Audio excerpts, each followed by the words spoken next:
Today is January the 19th. Why does everything happen to me? Let's find out together as we study Psalm 10 and 11 and Proverbs 2.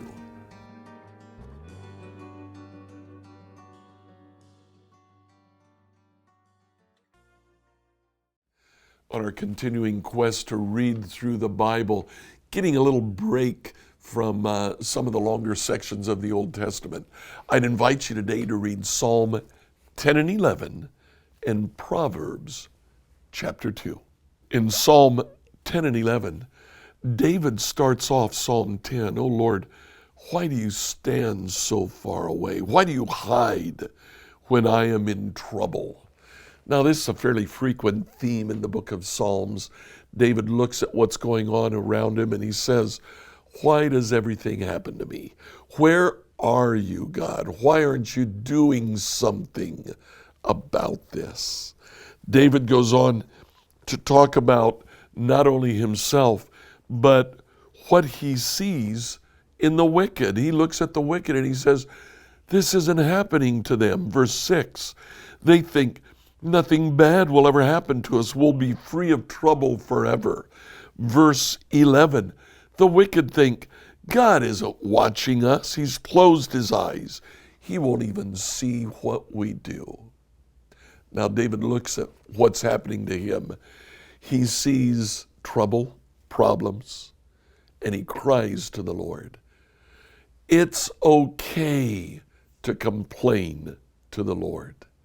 David did it. He did it frequently. But he did it from a standpoint of faith.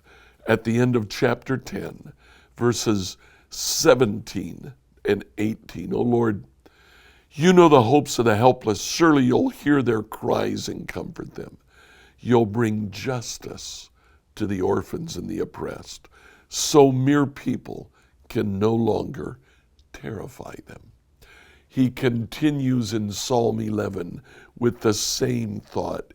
He trusts God for protection. And in verse 7 he says, the righteous Lord loves justice. The virtuous will see his face. David complains to the Lord. He looks at God and says, why does it always happen to me? But at the same time, he says, Lord, I trust you.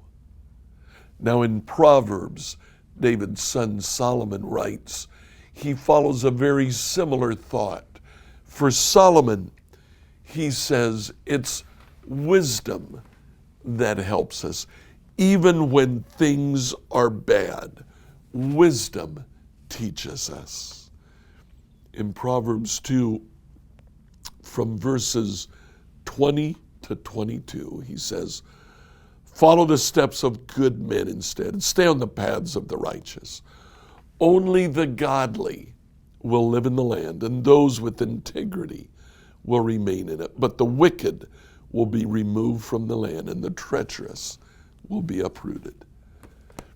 Did you wake up today thinking, why does this always happen to me? Well, go to the Lord. Let him know how you feel, but let him know that you still trust him. You still will follow him. Like, follow, and subscribe to this devotional on the platform that you use to listen to it. Tomorrow, we'll look to the New Testament and ask, what did Jesus do?